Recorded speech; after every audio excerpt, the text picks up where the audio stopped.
Guys, how are we doing?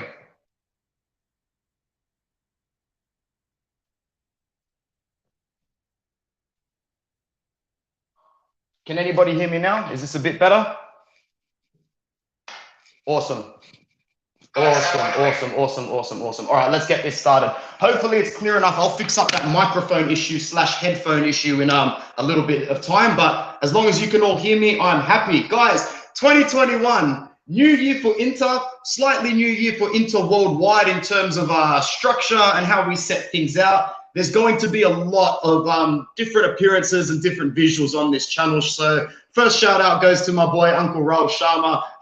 Of course, I've been watching his videos all the time, and you know, he's been the one that's been able to get a couple of different apps working. So thanks for the ideas, bro. And you know, we'll be collabing a lot more with each other.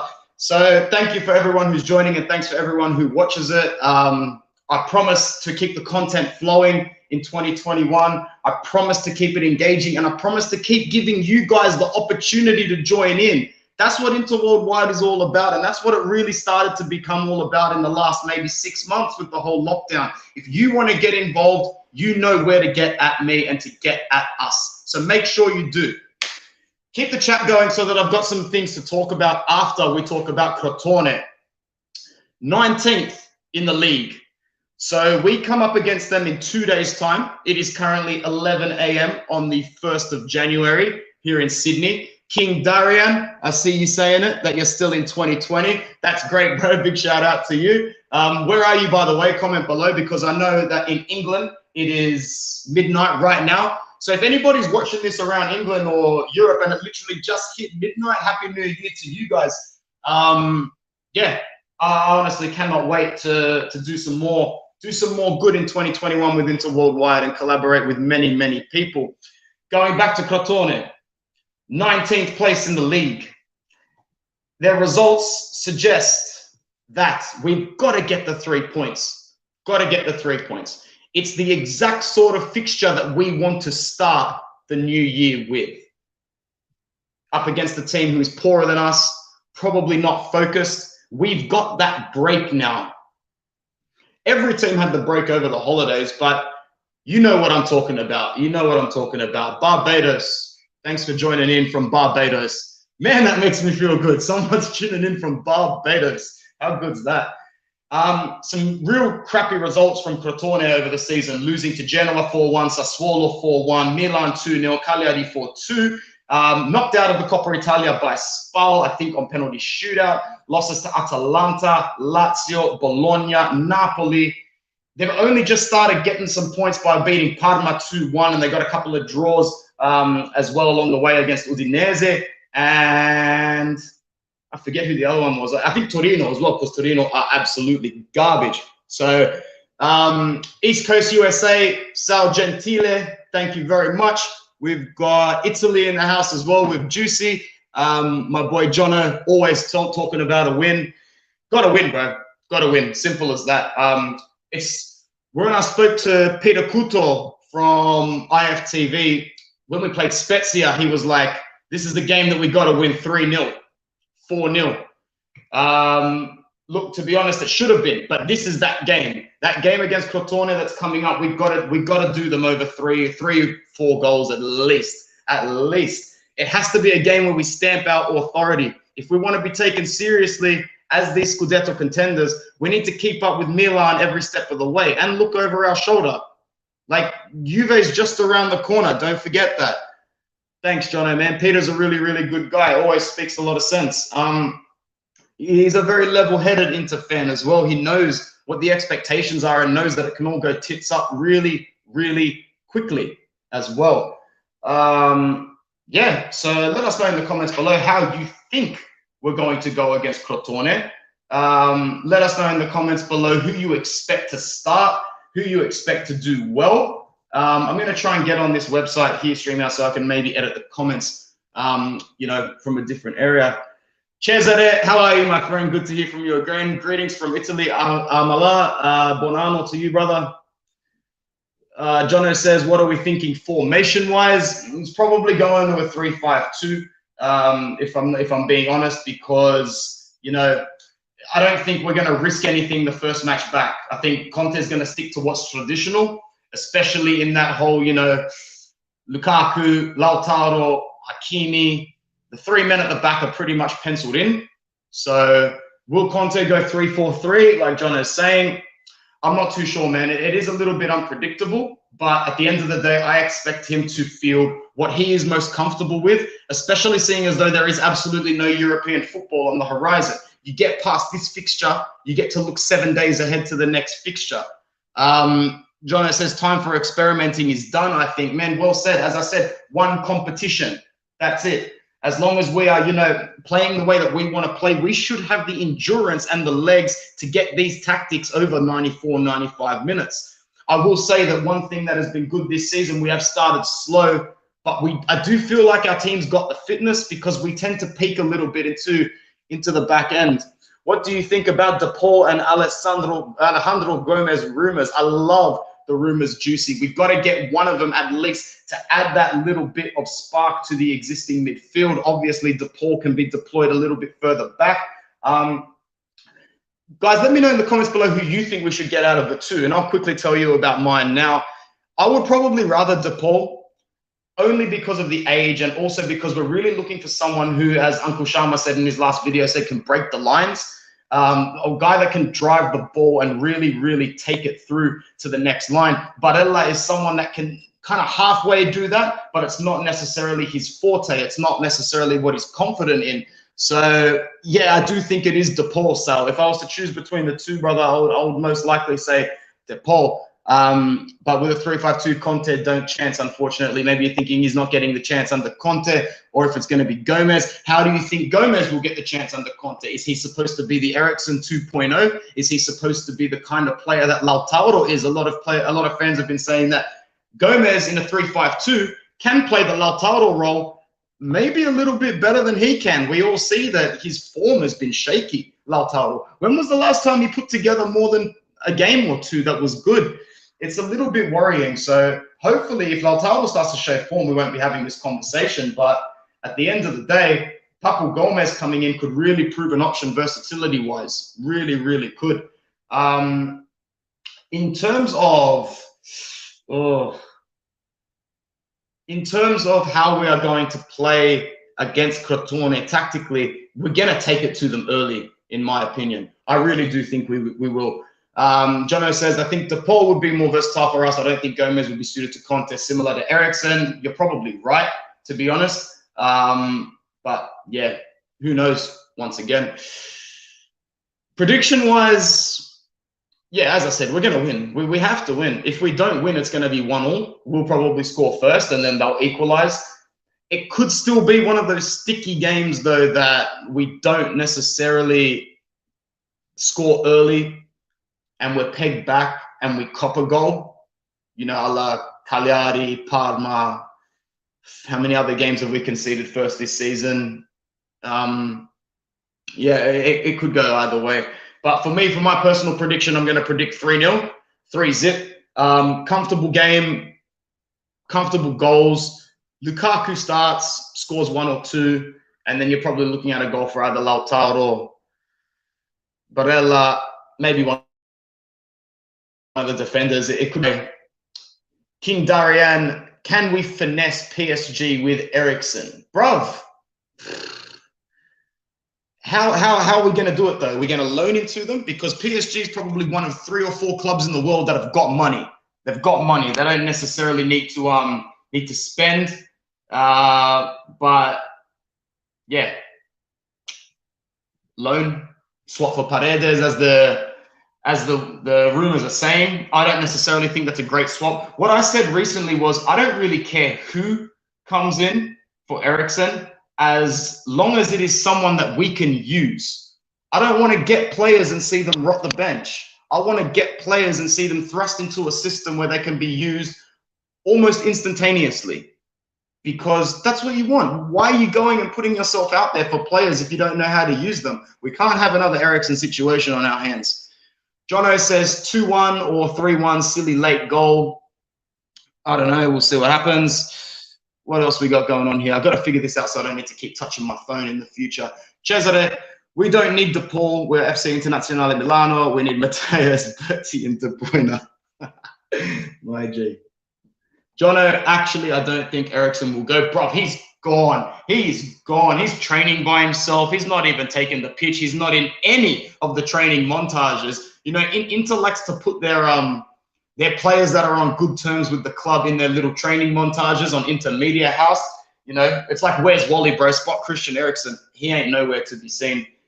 In terms of who starts against Crotone, as I said, back three is set. There is no way we should be budging from Bastoni, Skriniar, De Vrij, Handanovic in goal. We'll see how he goes. If you know, you know.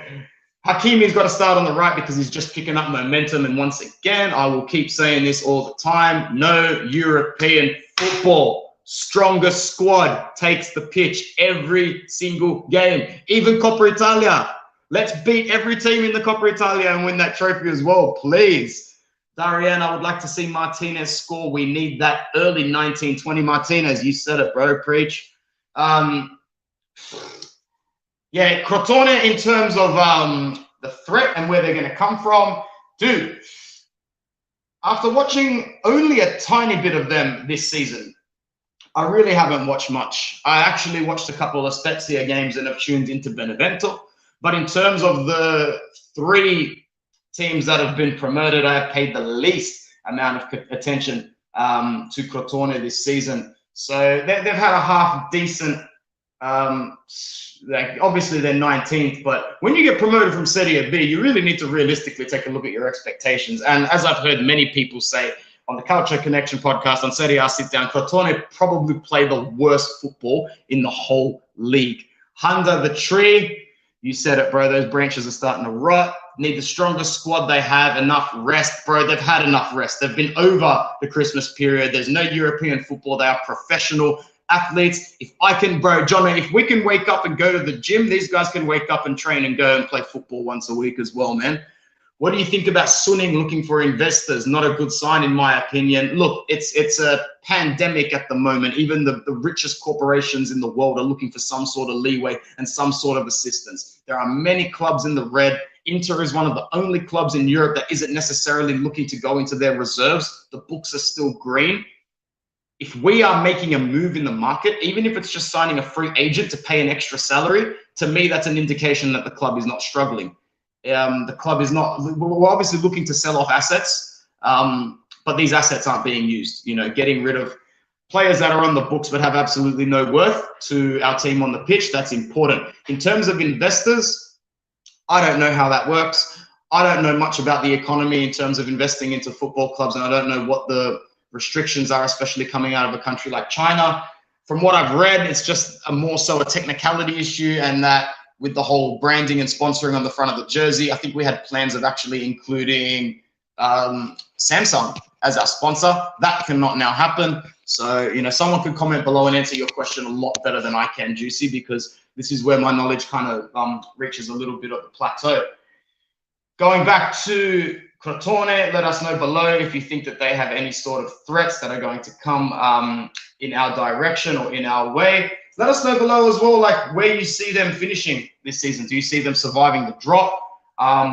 These match days, though, for me, it's very important to pick up points because, you know, this is the sort of match day where your rivals could drop points as well. And you need to be able to pick up those points before you get to the difficult match days, which we've just had a couple of them. Verona is not an easy match day. Verona is not an easy match day. So is it Napoli. Napoli is a very tough, bloody match day. And our last two match days have come up trumps against Verona and Napoli. I think there was another game in between there. Don't quote me on that, though, because I'm not 100% sure. Going back to Crotone, Junior Macias, decent player. He's grabbed a few goals for them this season, and I think, you know, I think he'll be the only threat. Eduardo Henrique is a decent player as well, but I don't actually see him posing much. They've got like two good players. We should be able to handle them pretty well. China has placed a limit on funds leaving the country. Thank you, King Darian, for letting us know. I had a feeling about that. Jono, why are we loaning Nainggolan instead of a sale or obligation to sale? Bro, they can't afford shit over in Sardinia. So they're not going to pay outright for an asset. If what I'm reading is true, they're paying his whole salary. Thank God for that. Because these pussyfoot deals of us paying half a salary, I don't want that unless it's us paying half and another club paying half for our player, like Alexis Sanchez was in his transition from Manchester United. So yeah, not interested. What else do we got? Cesare, what do you think of Conte sitting in the bench? Dude, just watch all our episodes and on our podcast, man. Like, at the end of the day, bro, Conte's here. He has stabilized the ship to a point where no other manager has. He has got the team an identity, a mentality, and in a COVID-driven season, I would say he is the best option for us at the moment because there is not a single alternative that can stabilize this club and keep them moving forward. So we have to get behind him this season at the very least. Let's see what happens, bro, at the end of the year, okay? Thinking you're right. Yep. Sorry, King, think you're right. Chinese government limiting their funds going out. Yep. Thank you for the third kit compliment, Uncle Sharma. Raul, I might tell you a little bit of an embarrassing secret about this kit after I finish streaming. It actually is only half fly. The back of it is wrong on so many levels. So this is what we need this winter or in the summer. A new goalkeeper. I'm going to move a little bit closer. Why not? Cool. A new backup, new goalkeeper, backup true centre back, one or two midfielders, at least one that suits Conte, but have an eye to create something. Oof. So pretty much the midfielder that Eriksen was supposed to be, but Conte doesn't trust him. So I agree, we're going to need that creative spark. Maybe, you know, who knows who's going to come in. We need that Emirates on the front jersey. Stop spending money on Arsenal and Villa. Nicely said.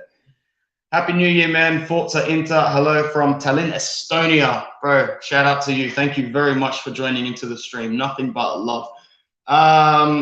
Suning is searching a new partner, and I'm worried about it. Let's keep doing our research, man. Let's not completely freak out until we know what's going on. We've been financially stable for a while now. We've been one of the better off sides in Italy. So, yeah. So looking at the team news before we've come out, you know, as expected, we don't necessarily have any injuries. You know, Matías Vecino is still out, but at the end of the day, he hasn't been playing football very often at all. So it looks like we've got a full squad to choose from. So I'm going to start talking a little bit about how Stefano Sensi is going to be such an integral part of the end of this season. If he stays fit, we might just be looking back at the end of the season going, Stefano Sensi, he was the reason why. He was the man. He was the guy that pushed us into that next level of creativity. So to answer some of your questions in the chat today, whether or not we need to sign a player to replace Eriksen, you know, Sensi could be that player, but as our friend Mario Galliano says all the time, he's pretty much a retired player anyway. And until I see something different, until I see him fit all the time, you can't bank on him, and you can't put him even in your starting lineup every week until we start seeing a string of performances together that is your 5, 6, 7 games at full fitness. I really don't see how we're going to put him on the team sheet every single day. What else do we got over here? Yeah, we need him fit, absolutely. Sal, Happy New Year from Sudan. Mohammed, Happy New Year, my brother. Sensi, start or off the bench? John, if he's fit, start him. If he's 100% fitness, start him. We'll be up 2-0 by half time if he's on the pitch. We gotta be able to read these player thresholds a little bit more, and it's exercise physiology 101. But sometimes there are those athletes here and there that, you know, they defy physiology a little bit, and it's just the thing that doesn't line up for them. So Sensi, we already knew he was made of glass. We know he gets injured easily. You throw into that a Conte and Pintus training regime, it's starting to look like a little bit of a recipe for disaster for players like Sensi. Is Vecino on the market? King Darian says. I don't know, bro. I really don't know. You know, this is a silly time for rumors. In the last day or so, it seems like we wanted to swap him. But with Nainggolan going out, you kind of need a little bit more clutch in your team. As much as he might be banking on Danilo D'Ambrosio to get a goal every single game, Happy New Year from Alessandro, our own Interworldwide Alessandro. Happy New Year to you, brother. Thank you for everything you've done for Interworldwide in 2020. And yeah, we'll be hearing a lot more from you this year. Now, since he breaks down more than a BMW, bruv. Well said, man. Huge reason why when I was looking for a new car recently, I had to stay well clear of the Beamers. Happy New Year from Marvel. Happy New Year to you too. Yeah, let me know if there's anything else you guys want me to discuss. Let's have a little bit of a look at the other games on the match day. Yeah, so we've got Crotone, but it could be a match day that sees us, you know, be able to take advantage of other results. I haven't really stayed on top of the fixture list for the other side, so just having a look here as we move into match day 15. Roma have Sampdoria in Rome. They will most likely get the 3 points there. Although, you know, you can never... Sampdoria is really one of those hot and cold teams this year. You don't know whether they're going to finish 12th under Ranieri or lose 8 games in a row and get relegated. Kenny! What's good, man? Good to hear your voice or see your text. Papu Gomez wins us the league. I'll screenshot this, bro, if it happens, man. I owe you one. Vecino might stay. He probably will. That's the one, Sal. I was just coming up to it. Guys...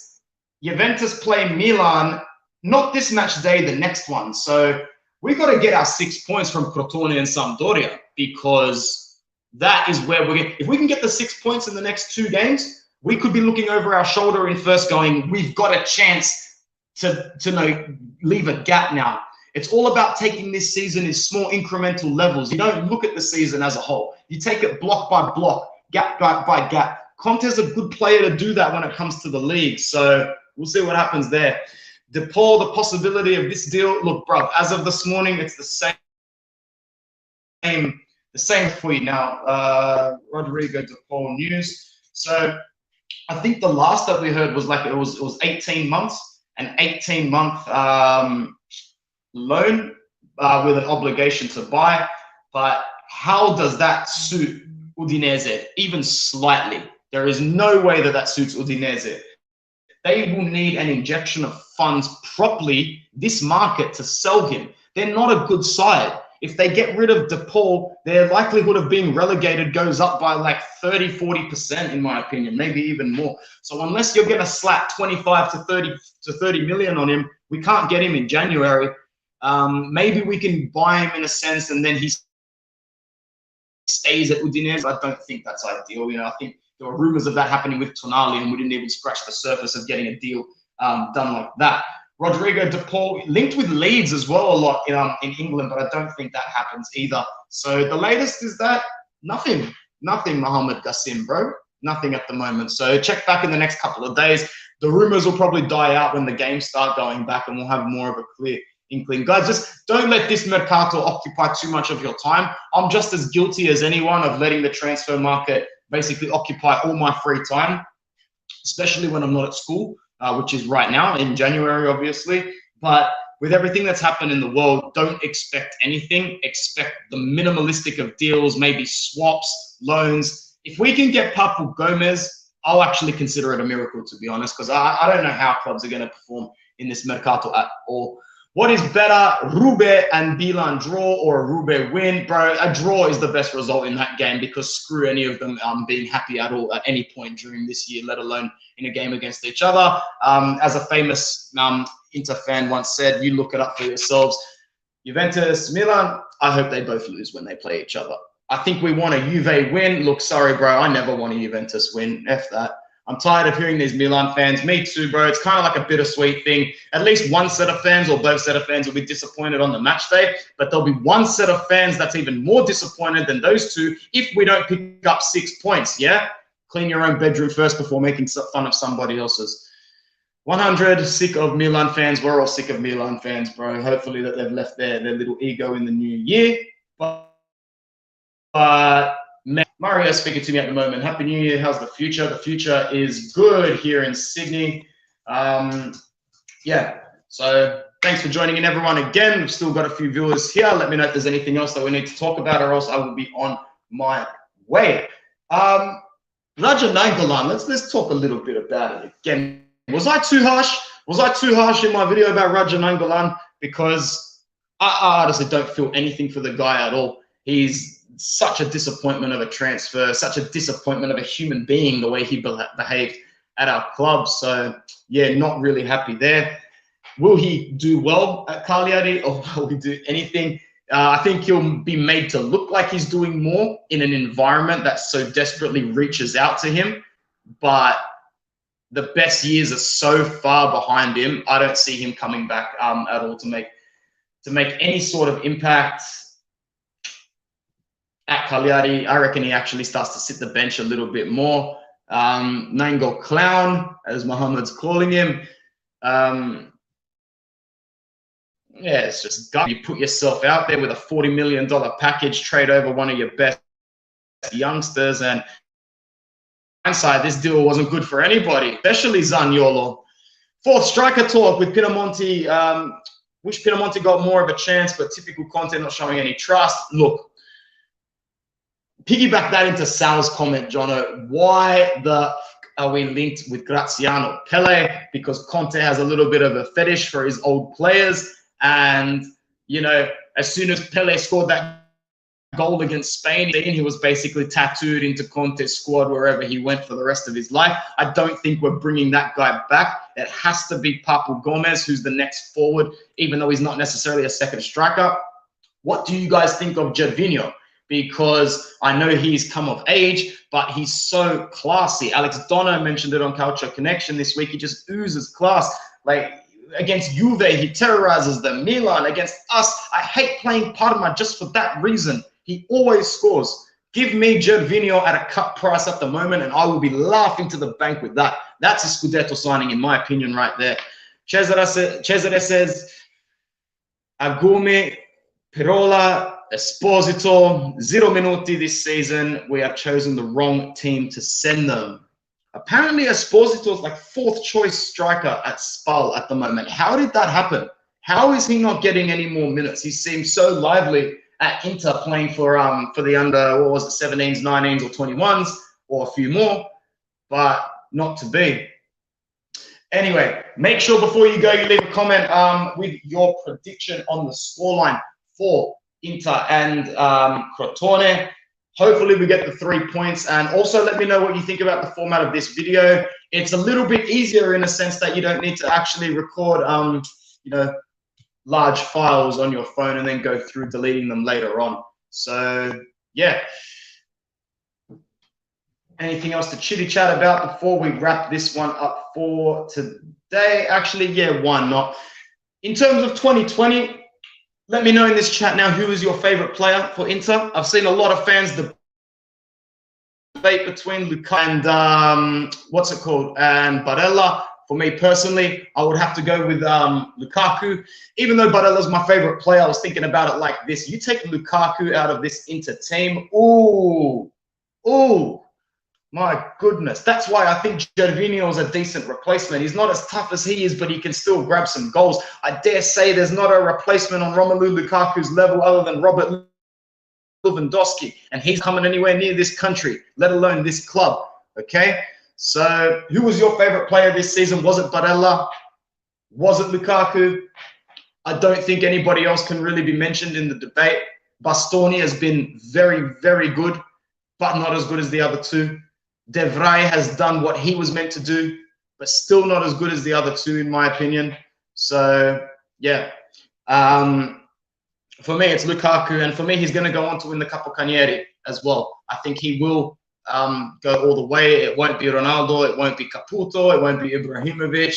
Could be Immobile again, but I'm hoping to see Rom get that accolade, to be honest, because he deserves it. He's a hustler, and he deserved a goal in our last game as well. And the way the referee took it away from him was absolutely rubbish, in my opinion. One more round with the boys. Jono says Gervinho has said he was close to signing with us this season, but didn't want to sit on the bench. Well, there you go. Maybe we can convince him a little bit more next time. King Darian says 3-0 to Inter. I hope you're right. 3-1 Jono as well. Lukaku and Barella FC. You said it. Has to be Lukaku. And yep, everybody agreeing that Romelu Lukaku has been our player of the season so far. we need a second striker that replaces him, I guess, because the more that we talk about this, the more I just think we're one injury from Lukaku away from a complete disaster. And a team that's going for a title should not be one injury away from a complete disaster, although he is next level in terms of his physicality. Yeah. If Milan win the Scudetto, it is a tragedy. I agree, Cesare. We didn't make all this progress over the last few years competing with Juventus just to be overthrown by this Milan side under Pioli. All right, to be honest, that's it for me. I've really enjoyed this stream so far. Make sure you let me know if you liked it, if you didn't like it, if you think it's crap, so I can start making some good adjustments to 2021. From all of us here at Inter Worldwide, I hope you had a happy 2020. I know it was a little bit rough, but let's move into 2021 with high expectations. Always with this club, you hope for the best, but expect the worst. Forza Inter Worldwide. Ciao ragazzi.